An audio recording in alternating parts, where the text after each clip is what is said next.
Good afternoon, everyone. Welcome to episode number 30-something of Playing with House Money on the Toilets to Titles Network. I'm Ice. You can find me on Twitter at Iceman_1013. And this right here is my co-host DJ Pru at PruBaby10, the live bet king. How are you doing today, my guy? I'm doing good, man. I'm doing good. Happy to be here. It's playoff time. Playoff time, man. Yes, sir. It saddens me that it's only, that means we only got a few weeks. But it's the best time of the year. We got a lot of competitive games going on, and I'm excited to be here. I'm excited to talk to the people about what we expect to happen this weekend and hopefully make some money. So yes, sir. And like you said, we no Thursday night football again today. But we do have 3 days in a row of football this weekend. We get 2 games on Saturday, we get a handful of games on Sunday, and then we have the one Monday night football game. So like you say, love this time, and the games are all spaced out as well. Which for some of us, I'm not a fan of spacing my plays out across the games, but it does give you something from 3:30 on Saturday afternoon, I think, all the way through Sunday night. There's always going to be something, there's always going to be a game on. And at this time of the season, we're expecting some good games as well. Yeah, for the most part, at least. Yeah.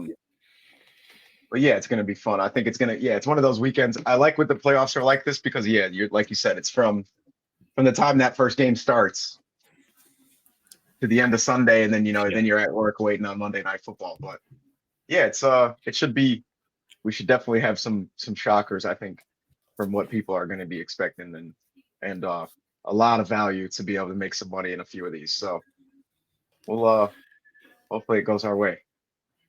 Hopefully so. And I mean, we kick off Wildcard Weekend with the Browns at the Texans. Yep. They played against each other in Week 16. Everyone remembers what happened.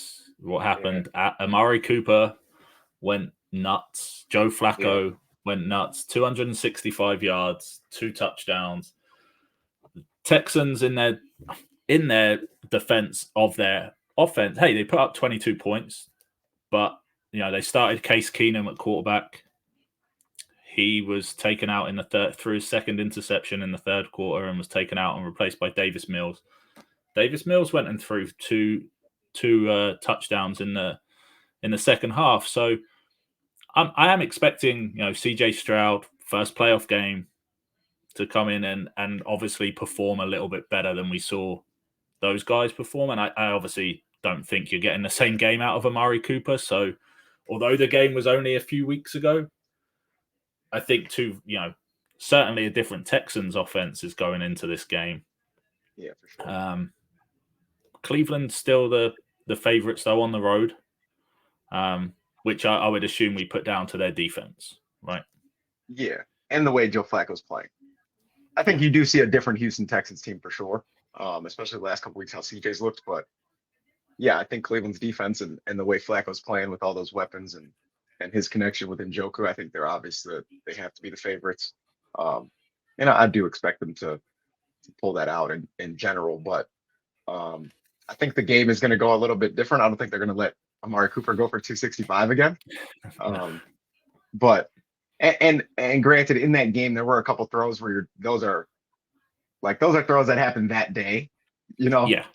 They don't happen, every time. But obviously, Flacco being an elite playoff quarterback, especially, since back in his day and whatnot. So I think it's going to be a very good game. I do think Cleveland pulls it out, but there are going to be a few key matchups that I am going to be looking at. That's going to be how they handle David Njoku.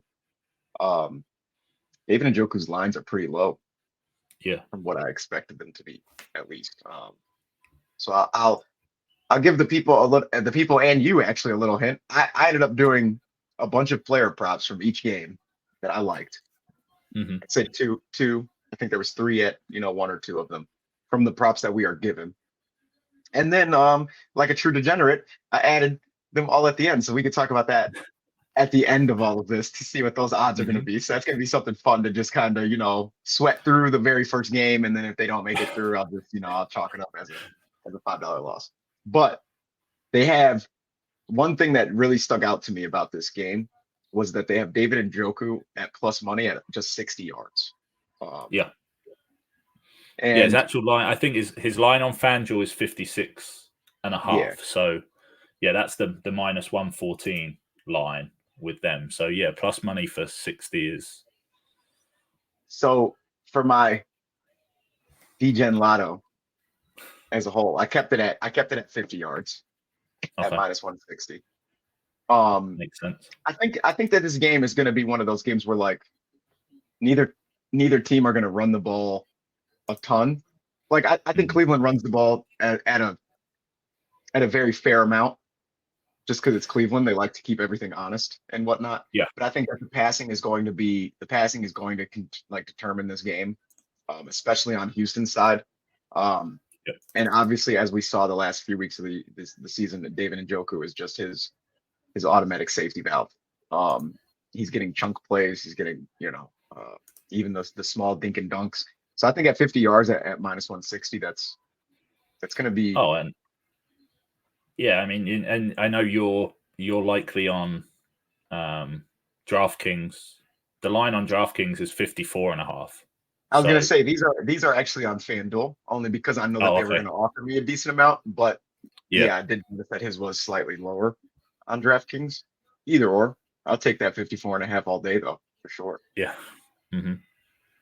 And then they have CJ Stroud pretty low as well. Granted, it is Cleveland's defense, but you're not running on that defense. You're not running on that front four, on that front seven, really. Yeah.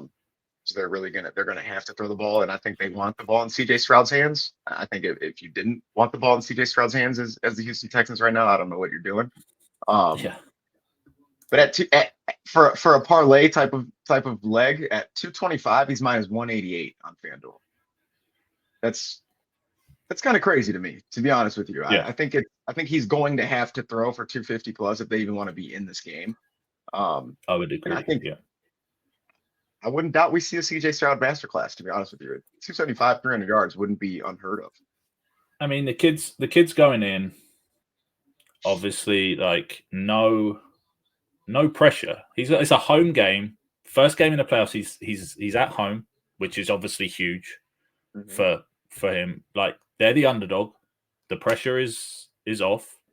He's done his job, right? At the start of the season, I think if you'd have said to CJ Stroud and the Houston Texans management, the GM, like, you're going to make the playoffs with CJ in his first season, they would have bitten your hand off. Yeah. So he has done his job. I think, I would love to see this kid go out and absolutely ball. And I mean, like you say, like he had some of the games, like before he had the game against the Jets where he got injured, didn't play much, like 274, 304 yards against Jacksonville, 275 yards against Denver. Like, these defenses aren't terrible. Right. They're not no.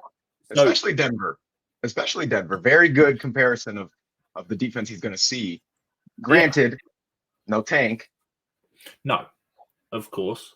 But Nico Collins has been very good. I think I wouldn't doubt he sees a little bit of a blanket, but you get Dalton Schultz back.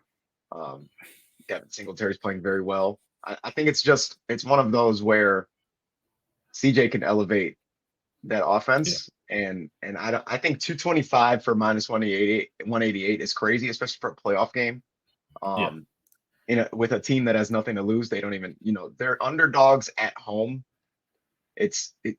You're going to see a lot of grit out of that team, and I do think that that's going to be a very, very hittable line. So, I love that. It will be very interesting to see which receivers he tries to elevate, because you would imagine, like, Nico Collins, like you said, without Tank Dell there, Nico Collins stepped up. I mean, we're talking about Amari Cooper, week 16, 265 yards. Nico Collins went for 195 yards in the game against the Colts that put them in the playoffs.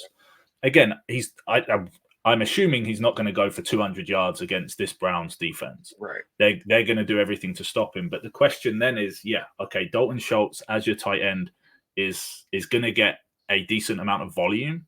but he's not the one that's stretching the field. So is it someone like John Mechie?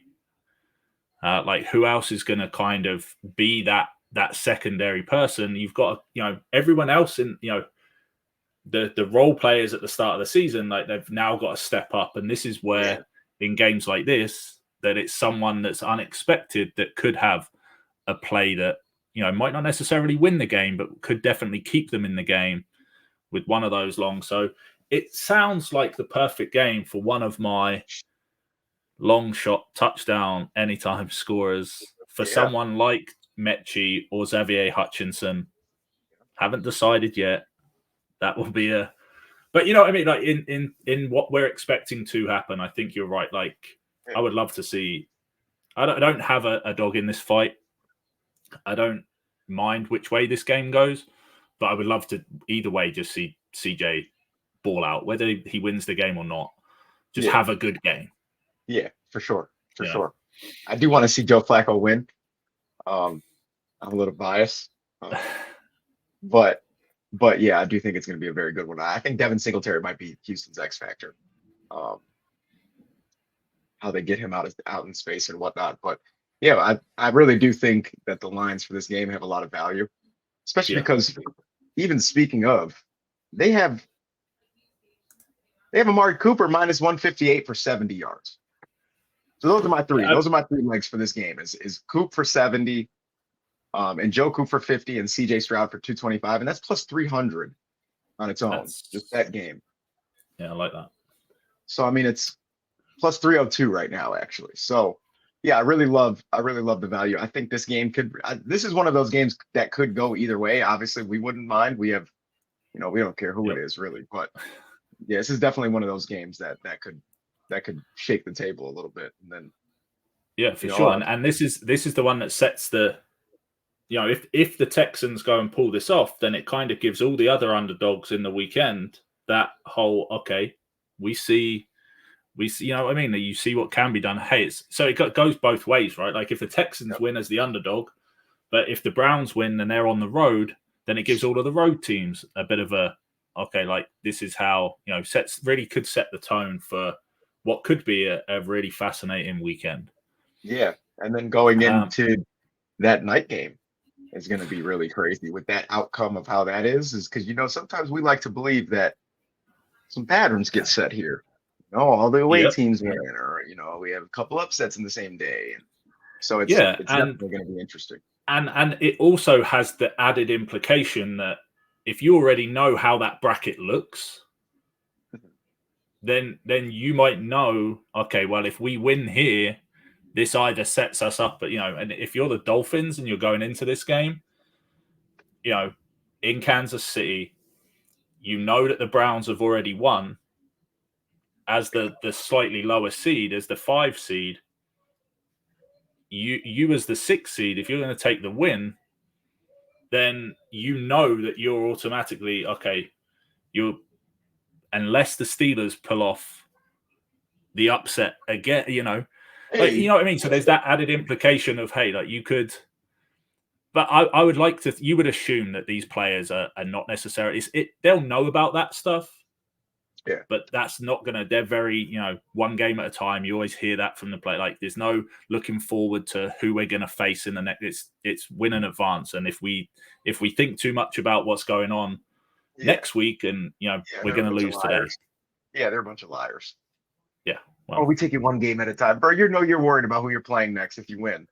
So you guys can save that. But yes, that is going to be huge, especially because I didn't even really think about that. That would be it would instantly go to the top seed. Yeah. So that is huge for them. So yeah, I think it's going to be, that'll definitely set some precedent. But with that being said, your boys. Yeah. What are we looking at Saturday night, man? How you thinking? How you feeling? At Arrowhead, I have no concerns. This Dolphins team, the Dolphins that we saw against the Bills, right. I don't care which Kansas City Chiefs team you've seen over the last 3 weeks. If we see the Dolphins team we saw against the Bills, I don't think Patrick Mahomes has a problem winning that game. Definitely not. What? Definitely not. He doesn't have a problem. Yeah, he No. doesn't have any issues beating that team. I mean, the Week 9 game when they played one another was in Germany, so it kind of, holds no real weight in my opinion. To be perfectly honest, the outcome of that, both QBs in that game threw for under 200 yards. I think we see the exact opposite in this game. But hey, the X factor in this game, you talked about that being Devin Singletary for the Texans. For the Chiefs, it has to be Isaiah Pacheco. My boy. But we know the actual X factor in this game that could well determine the outcome of it is Tyreek. Yeah. He will. Yes, it is, but this game even more so. This game means more to him than it will, and the Dolphins as a whole, right? Well, we said the same thing about Tyreek in the Germany game too. Yeah, but that was in Germany. That's a Week 9 game. This is how many games did he win at Arrowhead for the Chiefs in the playoffs? Yeah. You know what I mean? Like this. We did say the same, and I could be setting myself up for another game where it goes well under. But I'm going to be upset. I'll be upset if it does. Yeah, of course, because we're always playing the overs. We very rarely take an under. But I mean, I do think -4 on the spread for Kansas City is a little bit disrespectful to Miami. But really? It's the Chiefs at home in the playoffs is pretty much why the books have it that way. But yeah, I think, Travis Kelce at 5.5 receptions, like he hasn't played well. You can talk all you like about the reasons for that. It's a playoff game. Patrick Mahomes is not relying on MVS. He's not relying on Justin Watson. He's going to need plays out of these guys. He's going to need the trick plays from Kadarius Toney or Sky Moore. He's going to need something, and it's Big Red. Andy Reid is going to throw something in there. Always does. Every playoff game. Yeah, we will see an offensive lineman score. Yeah, we will absolutely see something ridiculous. And Travis Kelce will probably not score a touchdown. He'll throw the touchdown or something, ridiculous. Like, he's got one of those plays up his sleeve. But 5.5 receptions, I think he gets 12, 13 targets in this game quite easily. I was going to say, if he doesn't get like 4 receptions in the first 2 drives, it's an issue. Oh, well, yeah, and that's it. Set the tone, right? He's going to go out and he's going to want, Patrick Mahomes has been there before. He's done it, but he knows the season that he's coming off the back of is probably his worst as a starter. So he's got a point. You're not going to, you like I said, I've said this to you, and I've said this in our Discord chat before. We've made, if we don't make the AFC Championship game, then yes, we can say that the season has not been successful. Do I think we will win the Super Bowl? No. Do I think we will make the Super Bowl? No. AFC Championship game, though, they have set that as the standard. So anything less than that is a failure in a sense. Right? Even though we talk about the enterprise employees that we have playing at wide receiver for us this season, like if they go to the AFC Championship with this receiving core and this defense, I don't know. That would be crazy. That would be a feat. And I shouldn't take it away from them. They definitely can. But it would be crazy. I just don't see. I don't know if Miami has that fast start. Like if they still have that same comeback opportunity, especially they didn't have Jalen Ramsey when they first met in Germany. And then 2, obviously, there's pressure on these receivers. These receivers are seeing the ball come to them, and they are nervous. Yeah. If they drop another, it's like, fuck, man, if I drop this again, it's going to be an issue. And we saw that with MVS last game, where he had that first drop, and his emotions instantly took over. And he's punching the ground. And it's just like, as a receiver, that's just so detrimental. Like if they have an early drop, if one of them have an early drop and you see Patrick Mahomes just get flustered, I don't know. It's gonna be a tough task. But for sure. But I do agree with you, Isaiah Pacheco, the pit bull, has got to be the guy. He has got to be the guy. And his line's only at 64.5 at -114. I love that. I think he's going to be one of those guys where they know they're going to have to get 80 plus out of him to really control the clock, keep Miami's fast pace off the field. So I do like that 64.5 at -114. And then the only other one that I did for this game was the obvious one, and that's the Cheetah.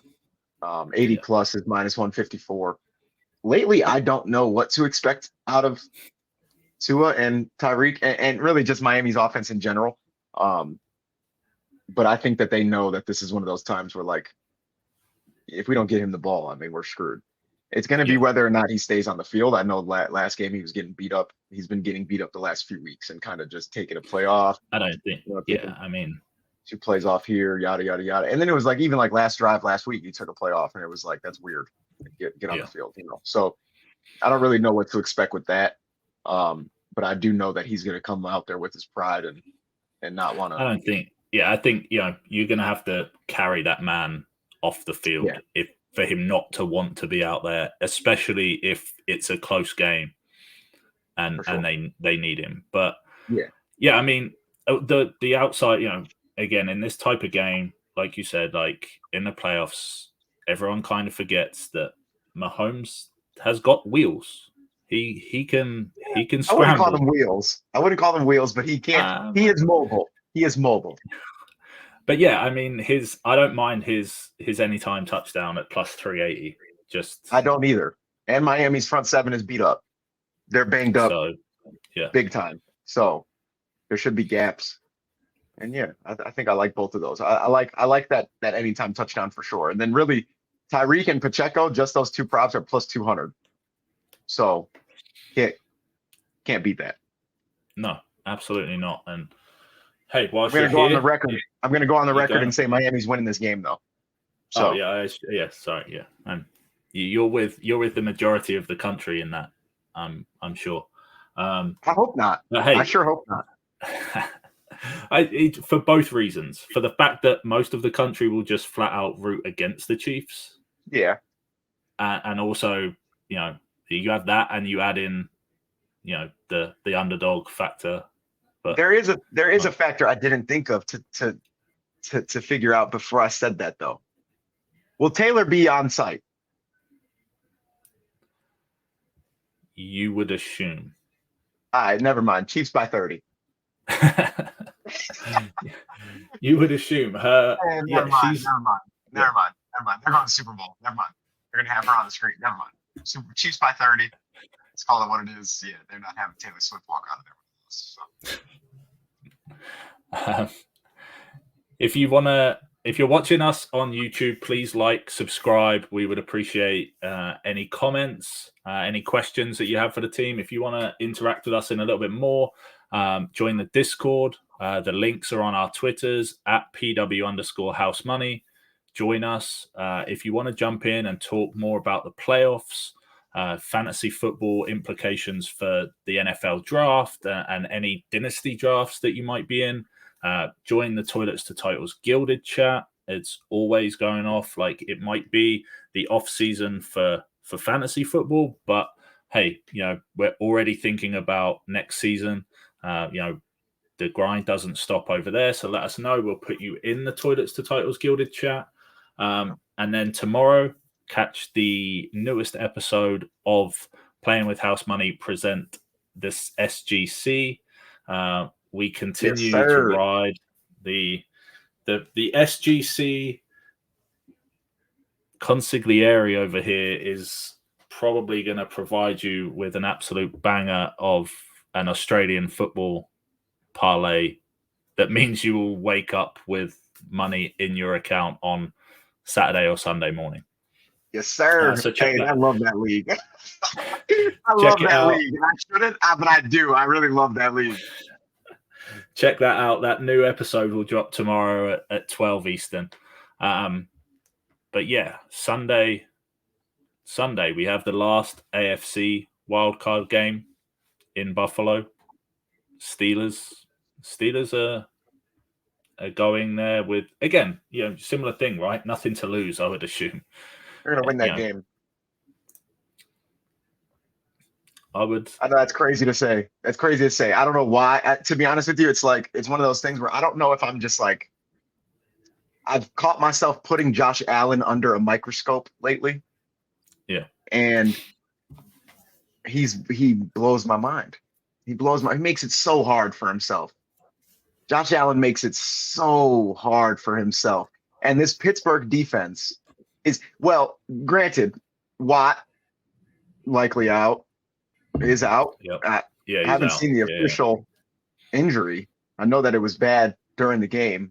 But those DBs they fly. Joey Porter Jr. has been very, very good. Mika will obviously, he more than likely play. I know he sat the last couple of weeks, but I know he could have played last week. I think they said on the broadcast. And Josh Allen, I mean, it's one of those things where like you could bet a Josh Allen interception almost every week, and it would be okay. The only reason we don't is because the value is kind of shitty. But yeah, man, I don't know. I think it's going to be one of those things where Buffalo's so banged up on defense. Can you run if Pittsburgh can run the ball and Mason Rudolph just looks like he looked a couple weeks ago, they might be able to pull this one out. Realistically, are they gonna? Probably not. Josh Allen he's the poster child for football right now, which I don't understand. But it's one of those things where I don't know what to expect out of either of these teams at all. And when that happens, I lean towards the running back, and your boy James Cook has a pretty likable line at 64.5. It was 64.5 was his line. I ended up going the 60 plus at -154. And then this is funny because it's like usually your quarterback shouldn't be -110 for an anytime touchdown, but Josh Allen is -110 for an anytime touchdown. So if James Cook has a good game, it's almost guaranteed that Josh Allen will get one of his rushing touchdowns at the goal line. So those were the two I went with. This game is weird, man. Buffalo is weird. Buffalo's a weird team, and those are the only two that I can really. No, I agree. I mean, especially if hey, like the one that I'm looking at is Stephon Diggs receiving line at 63.5. Just because, I mean, I know I mean it's 60. This line is 60.5 on DraftKings. If Gabe Davis is out, like you said, he's gonna have. I know he's not gotten into the game. Like, go on, Khalil Shakir. Yeah, I mean, I've given up on the Stephon Diggs narratives right now. My fantasy teams have made me do that, I think, to be honest with you. So I might be a little biased. Don't get me wrong. I might be a little biased in that. But we saw Khalil Shakir go absolutely nuclear last week. They obviously have a very good chemistry. So it's Stephon Diggs at 60.5 should be a walkthrough. It should be. But yeah, it should be. You're right. Like, it's definitely a weird position they find themselves in. Like, you see all that, all of the talk about him not being happy, with the way things are going, and then you see videos of the game against the Dolphins where he's on the sideline telling Josh Allen to dagger them this play, and goes out and tells him that the pass to Dawson Knox was a great play, and all of this stuff. And you're like, this doesn't look like a guy who is upset at the way things are going and wants out. So he's like anyone, right? He wants to win a Super Bowl, and he wants to do it in Buffalo. He wants the ball. He wants the ball. He think he's the best player on the field at all times. He wants the ball, and that's realistic. That's not a slight to him. It's the same as AJ Brown and all them. It is what it is. Everybody hated Terrell Owens too, and now when he's gone, we all say he's the third or fourth best receiver of all time. They want the ball. The problem is Josh Allen is forcing certain passes to other guys, and they're getting picked off, and then it's so there's a lot that goes into it. I'm sure is he frustrated a lot of the games and stuff like that? Yeah, but he doesn't want out. They're like best friends. People blow that out of proportion. But yeah, and I mean, even at home, I hate -10 in a playoff game is a big spread. So ridiculous. I mean, That's a ridiculous spread. but like you said, you don't know which team. Like Buffalo could blow them out. Buffalo could be on the brink of losing this game. Like you Yeah. don't know which Buffalo you are going to get show up. And like you said, I think a lot does come down to James Cook and how he runs the ball, and how the Pittsburgh defense plays. And same on the other side, how Najee Harris and Jalen Warren also play. They're going to be the two guys on the other side. With again, Najee has a similar line, 60.5. And he's going to have the ball in his hands a lot. And I think this game comes down to turnovers. It's how many, can Najee and Jalen Warren keep the ball in their hands, not fumble, and can Josh Allen not throw picks? Which one of those things? Does George Pickens make an announcement or make an appearance?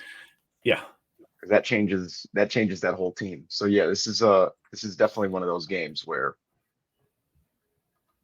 it's going to be a game of inches, and we've seen that a lot lately. So I think it's going to be squarely on Josh Allen's shoulders to take care of the ball. Yeah, and pull this one out. As it should be, right? Like it should be down That's to what you would him. want. Then, that's what you would want, yeah. right? So yeah, of course. It's it's his time. So and then Sunday afternoon, we have the Green Bay Packers going to Texas against the Dallas Cowboys. This is Dallas's revenge game for the time Dez caught it. This is Dallas's revenge game for the time Dez caught it. If the Green Bay Packers win a playoff game this year, this might be my last appearance. Because I'm gonna have to just retire. I'm not gonna be able to deal with this anymore. It's almost divine at this point. Dallas should win this game. Dallas should win this game fairly easy if we're going to be real.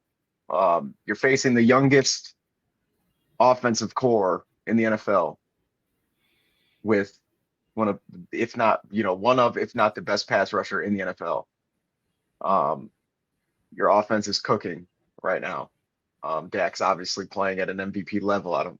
Do I think he gets it over the bar? No, but I think he's very squarely in the top 2-3 of that race. CeeDee Lamb obviously playing out of his mind. I don't think anybody on that Green Bay defense can slow him down. And then you have Brandon Cooks just balling, finally making a place for himself. So it's going to be one of those games where we should know who wins this game, and that makes me nervous. That makes me nervous. That it's like, oh yeah, we can go about the upsets in Miami and stuff like that. And it's like, is it really an upset? Probably not. Or at least it shouldn't be. Like Miami kind of blundered at the end, but this one makes me nervous because it's like, we do think Dallas should win this game, and we do, we fully expect them to, and then it's like, it is the Cowboys. It is the Cowboys. Yeah, like they that do would this be to their fan base. They do this to their fan base annually. But with all that, with saying all of that, I don't think that the Green Bay defense can slow down CeeDee Lamb and Brandon Cooks. So the two that I went with was CeeDee Lamb for 90 and Brandon Cooks for 40+, and that was plus 204. So yeah, one question I had when I was just looking through this, like the CeeDee Lamb's line on FanDuel is 100.5. Yeah, it's ridiculous. When was the last time? I don't know the answer to this question. I haven't really looked it up. I know we've seen a lot of high lines this season. Yeah. But in a playoff game, having 100 yards as your expectation, that seems crazy to me in itself. It's a good way. Yeah, it's a good way to set yourself up for failure for sure. But like you said, I think, hey, shout out Brandon Cooks. Thanks for not getting the second touchdown last week. Just cost me a plus 5,600 touchdown score parlay. I had him for 2 with your favorite boy on the other side, Dontavian Wicks, both to score 2 touchdowns. Hey, it made the fourth quarter That was interesting. 56,000. Then, if that's the case, What? that was 56,000. That was a 56,000. Oh yeah. Sorry, 56,000. Yeah. So that wasn't 56,000. If you had Wicks and Cooks, that was 56,000. Yeah. 56,000. Yeah, because it was literally gonna pay you'd have paid out $565 from the dollar bet. Yeah.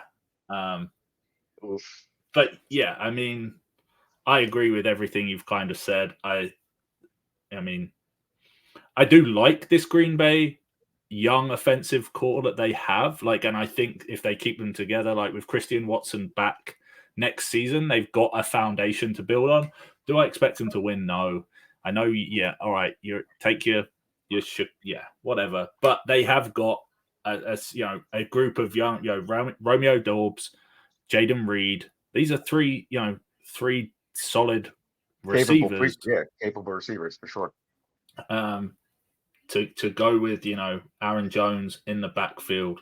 I think they rely on Jones. It's another one where I think they will, in this game, try and, have to rely on Aaron Jones to he's going to get targeted a lot in the Jordan Love's going to check down a bunch to try and get him the ball and move just move them up and down the field. But yeah, I don't see this going any other way other than, what you've kind of said. And, hey, like this has the potential for the Cowboys to go. Like, you see what I mean, though? Yeah. We almost, it's almost said, I don't know. I hate that it does feel like it's almost too easy.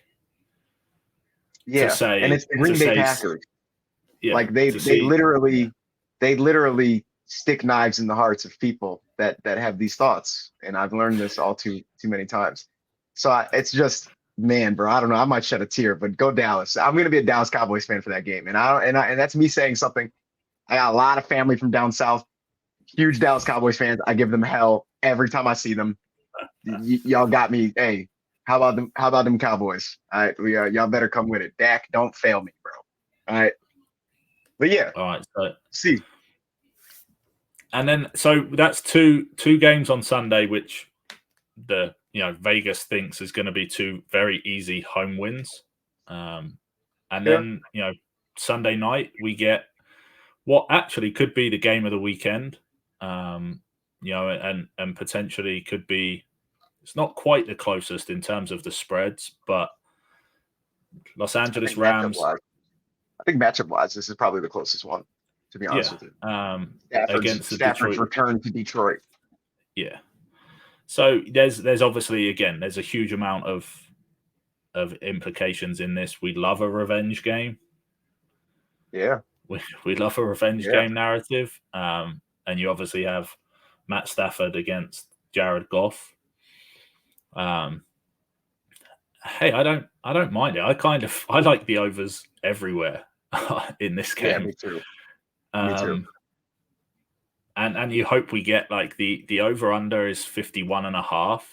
So it has the highest over under on the slate in Wildcard Weekend. So kind of again that always worries me. Yeah, the Dallas game is 50.5, and that's it. Everything else is under 45. So yeah, like at 50, having the highest with Vegas, like it's always like, okay, well, this game's going to be 17-13 or something. Yeah. Like, but yeah, I mean, both Stafford and Goff on their day in the Dome in Detroit could go for 300 plus. Their lines are both, Stafford's line is 270. Goff's is just over 250. And again, they have the weapons. They have the offensive weapons on both sides of this team. I know Detroit are likely without Sam Laporta, but which is going to be huge for them. He's been a solid piece of that offense this season, obviously. Yeah, but I have seen that the last like 4 weeks he hasn't been like target heavy. But I will say that it's hard to run against this Rams defense. And obviously Detroit sets everything up with the run. I just think Matt Stafford's playing at a level that he's going to be in this game at all times, and it's going to come to a point where Detroit's going to have to literally just outscore. Obviously, I mean, I get that's the most cliche thing to say, but being able to I know what you're saying. Like they're not going to have not being able to run the ball against a team that Kyron Williams is playing out of his mind. For one thing, he's getting 25 touches. And then it really doesn't matter because Stafford is going to sling the ball around everywhere. They get down to the red zone and it's like they forget how to run the ball. They don't even want to. They're just like, hey, Matt, go make something crazy happen. So it's like, I do think the Rams are going to win this game. I think that their last 10 games they've been one of the most solid teams and best teams, especially in close games. And then you have Jared Goff, who is a little wishy-washy, a little hot and cold in those type of games. If you can't lean on the run, what does he do? So I kept it really simple with this one. I went Rams +3, and I went Puka Nacua 70+ +178. Yeah. Nice and simple.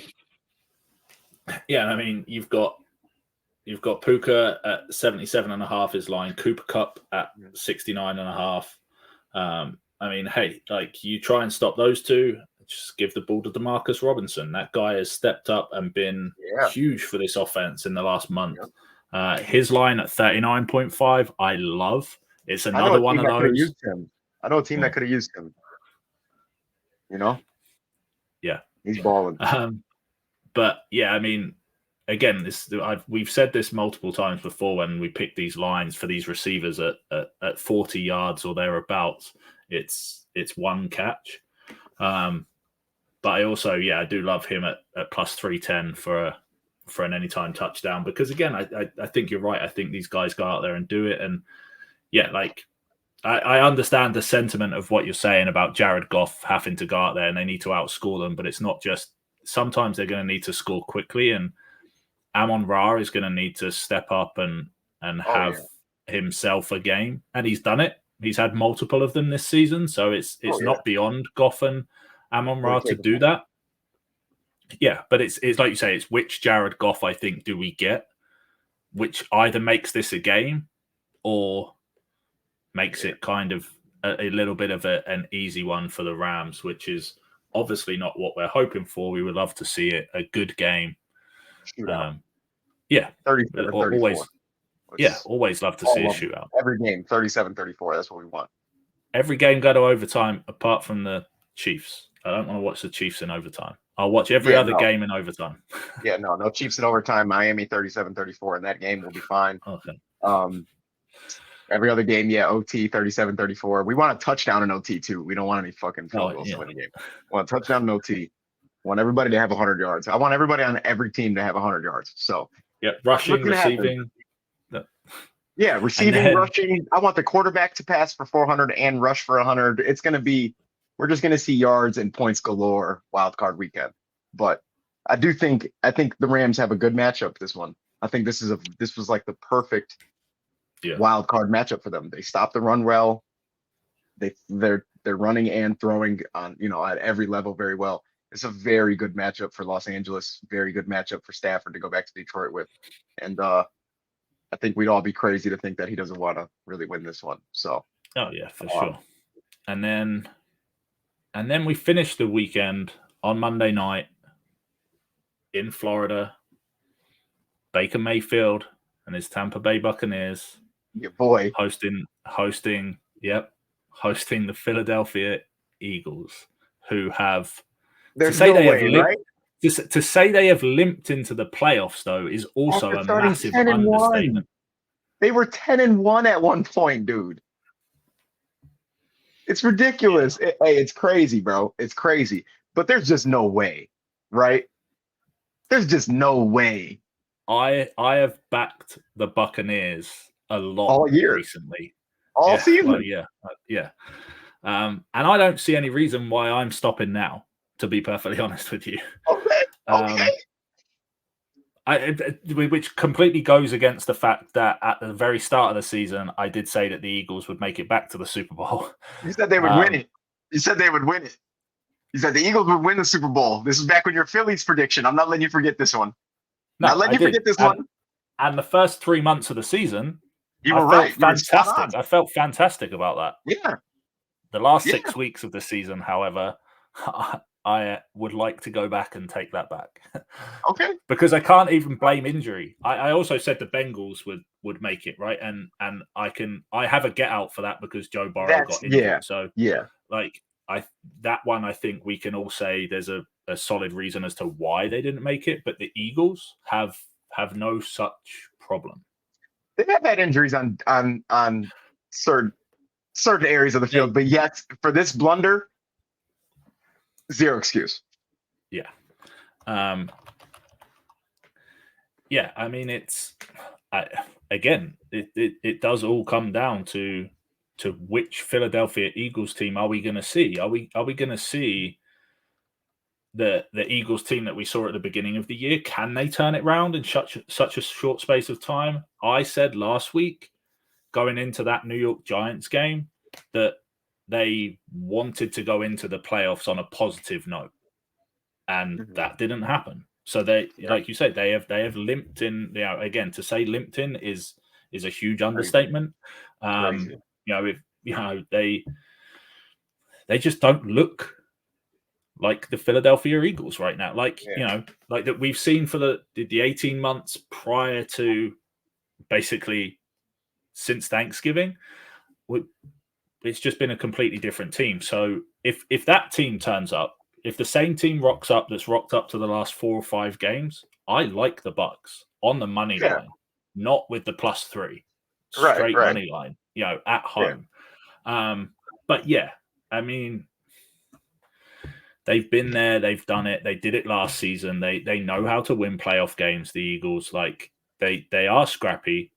We know that about them. It's just again, like, what do their big players stand up and be counted, or do they, like you said about a couple of others, do they drop a catch here and there, get frustrated at themselves, and start to humble? Holy hell! And that is not beyond the realms of outcomes of what could easily happen. Yeah. So I mean, Mike Evans for $1 million. Mike Evans for $1 million. That's my answer to that. 70 plus is minus 114. That was the only leg in this game that I put in here. Yeah. Mike Evans 70 plus minus 114. And they played each other in week 3, and you can't, like, that game that they played in week 3 is irrelevant to today. Teams now. Yeah. And like you say, that was, that it is two completely different teams that have really, I mean, I'm going to say that the Bucks have actually, come into the playoffs playing relatively well, and they haven't. They freaking won 9-0 at the weekend. So they're also coming into this not playing great. Yeah, games matter. Those are the games you want. So, you want to win going into the playoffs. So yeah. So better than what Philly's done. I do think this, I don't mind it being a Monday night. We'll have some lines that we'll post in the Playing with House Money Gilded channel. The Monday night best bets will be in there. But yeah, I mean, this is. I do think you're right. I think Mike Evans, Rashad White. And again, you can't ignore AJ Brown in a game like this. Like, Jalen's going to try and lean on him, but yeah, I mean, yeah, it's again, it should be right. Like, you should have this happen, but I don't know. I have a lot of Eagles fans on my timeline that I see posting, and I mean, they're not happy, obviously. But we will see. That's one again where I don't mind. I like Baker, but I don't mind the Eagles. I actually quite like them as a team. They're very, at least again, first half of the season and all of last season, they were fun to watch. Yeah, and I want the better team to be. Of course, competitive. Because I think I honestly think if the Eagles get through, like, they provide, in the next round, they putting up more of a fight than the Bucks. If the Bucks win this game, I don't think it matters who they play in the next round. They're probably getting bounced. Yeah, well, you never know. You never know. Yeah, but this is this is playoff football. You do never know. But hey, thanks for everyone watching and listening. Go on. You got something? If you guys go through all of the pairings that I did for each of these teams, for each of these games, plus 60,000 for 12 legs. We're running it. $5 get you 3,000. All right. $5 get you 3,000. Personally, I want to do the 10 because I want to be able to say I made 6 racks off of it. But I'm gonna do the $5. We're gonna do the $5 holla. Dollar and a dream. Yeah. All right. Plus 60,000, 12 legs. I'll post them in the Discord. They'll be in the Gilded. Yes, sir. Let's make some money. Yes, sir. And everyone else, hope that you make some money this weekend with the wild cards. If you have any questions, hit us up on Twitter at PW_housemoney. Good luck with all of your bets this weekend. Let us know who you're tailing, who you're fading, and we will see you next week playing with more house money. Yes, sir.